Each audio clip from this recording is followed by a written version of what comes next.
Good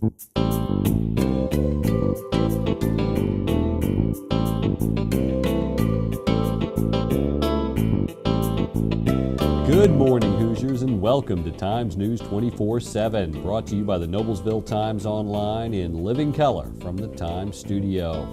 I'm Stu Clampett with your top headlines for Monday, May 16th, 2011. Today's news is brought to you in part by the Indiana Poison Center. Children act fast, and so do poisons. Call the Indiana Poison Center at 1-800-222-1222. They offer poison prevention tips and free treatment advice 24 hours a day.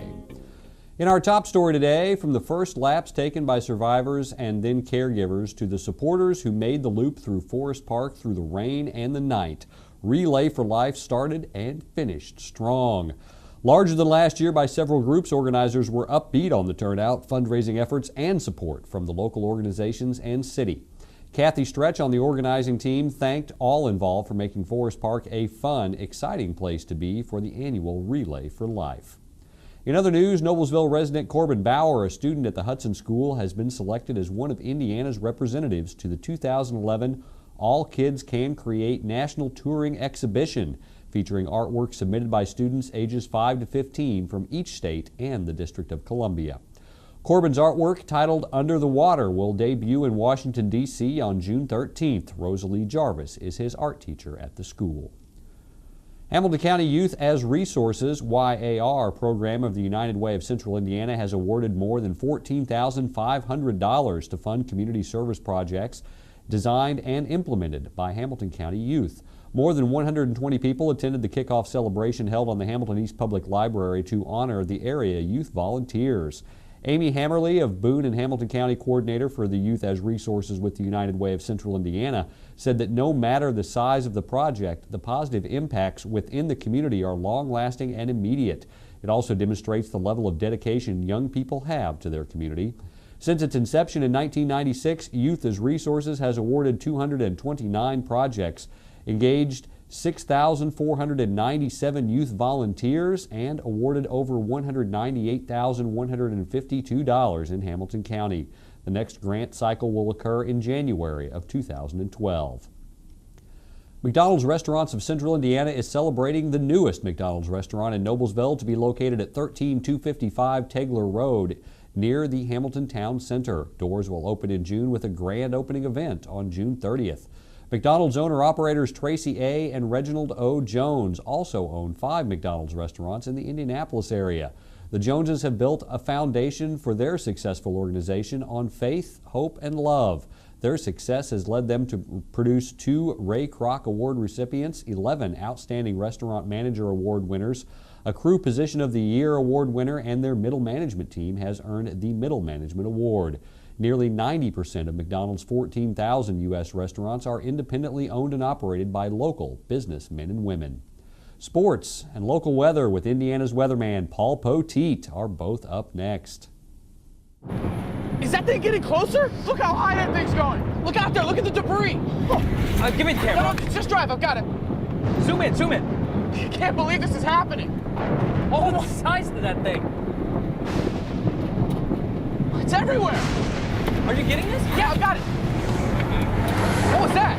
It's the National Guard. How'd they get here so fast? I don't know. Pull over, pull over.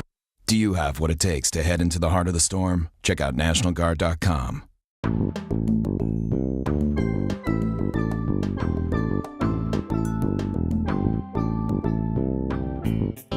It's Monday's weather update, and I'm Indiana's weatherman, meteorologist Paul Poteet from Studio B for the good people at the Goddard School in Noblesville. 2291 Greenfield Avenue, the Goddard School in Noblesville. Thanks everyone who's voted them as the #1 preschool and daycare in Hamilton County 2 different times. Times Reader's Choice Awards of 2010 and 2011. Well, you can give them a call at 770-7225. Well, the Monday story is much quieter around these parts after a weekend of, let's see, a couple of inches of rain, some cold air funnel clouds sighted. First things first, though, nicer stuff for today, and we expect afternoon highs to get into the upper 50s around here. Indianapolis, high temperature right around 58 degrees today, and you can see closer to 60 around Lafayette, and some sun will be out, although we'll have a gusty northerly wind at times, could gust up to about 25 miles an hour. Wind chills this morning were in the 30s. Now, we were running the fan here in Studio B last week. No such story for today and all of this week, except for maybe Friday. We'll have temperatures below normal. Over the weekend, some big reports of rain. Here's a Doppler radar estimate of how much fell, and you can see that especially to the north and northeast, pretty good rain amounts, over an inch in some locations. And the heaviest rain falling in my old stomping grounds of Huntington County, where you see that red strip just to the north of Marion, 3 to 4 inches from there back along US 24 through Wabash and then back toward Logansport. Here in Hamilton County, some locations with up to around an inch of rain, and certainly over in Madison County and toward Muncie, some nastiness. In fact, here's a picture, kind of a stock image of a cold air funnel that you're looking at right now. Well, there were a couple of these that I think were sighted on Saturday evening. They were reported as tornadoes, and they definitely were funnel clouds, I'm imagining, but probably did not reach contact with the ground. We have no reports of damage, but a couple of high wind and tornado reports from Delaware County on Saturday, 35 to 40 mile an hour winds. Canopy tent was destroyed at the Muncie Dragway near Albany on Saturday afternoon from 40 mile an hour winds. And again, a couple of reports, including the public, saying that the tornado touched down near I-69 in Delaware County. The Weather Service will look at that today, but I'm sure that probably in part cold air funnels playing a role in that. On the map today, you'll see still an area of low pressure off to the east of us, and then it's quiet back in the plains. High pressure over Lake Superior, and normally where we'd be looking for our next weather maker, it looks pretty quiet. But this is different than normal. That low pressure to the east will actually retrograde or go back to the west during the afternoon tomorrow and tomorrow night. So in the extended forecast via paulpoteet.com, there are indeed some rain chances. Once again, from the system to the east, that'll affect us once more Tuesday night. Today looks okay. High of 59, gusty wind, high of 58 for tomorrow. And tomorrow during the day we should be dry, but it'll be clouding up again. There's a chance of showers Tuesday night into Wednesday. Wednesday's high warms to 63. There's a chance early on Thursday, high of 71. Nice Friday, 75, and then mid-70s for this weekend with rain chances again Saturday night going into Sunday. So your best bets for rain this week, again, are Wednesday and then once more Sunday coming up. All right, that's all I've got right now, but that's enough for Monday, isn't it? Have a great day, and remember, Hamilton County News, Weather, and Sports is always online at Times News 24/7. We'll see you soon. Each week, Terry Ditzler and Connie Thompson take a look at current events ranging from local to worldwide, from touchdowns to teenagers, tornadoes to tsunamis, and ask the question, where is God in all of this? Connie is the pastor and Terry is the intern pastor of New Joy Lutheran Church, located at 316 West 156th Street in Westfield. You can email them at joy@thetimes24-7.com. The journey begins only in the Times.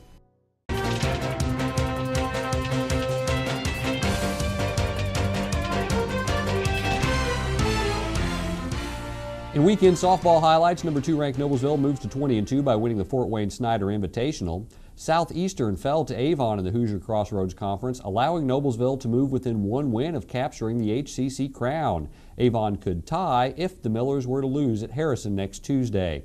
And number 1 ranked Carmel, now 21-2, clinched second place in the MIC by winning twice at Terre Haute. Postseason in high school baseball is near. On Tuesday, the IHSAA will announce the pairings for the upcoming tourney. It's the time of year when good tournament teams begin to heat up, and Noblesville, always good in the tourney, heated up a little last week. The defending sectional champions split a Hoosier Crossroads Conference series with Southeastern, and then on the weekend the Millers won their own classic by first ripping Twin Lakes 12-3, then dropping Hamilton Heights 8-1 in the championship game. The Huskies advanced to the finals with a 13-0 win over Mississinewa. It doesn't matter to the Noblesville girls tennis team that they have to share the top spot in the Hoosier Crossroads Conference. The Millers are just happy to be there after several long years of trying. Noblesville tied with Zionsville in the HCC tournament on Saturday, with each team scoring 43 points.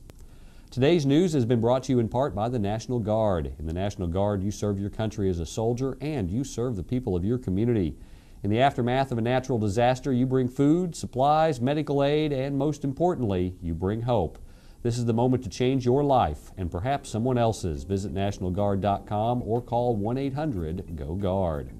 That's your local news for Monday. For more information on these and other stories, visit our homepage and pick up a print copy of the Noblesville Times. For Times News 24/7, I'm Stu Clampett.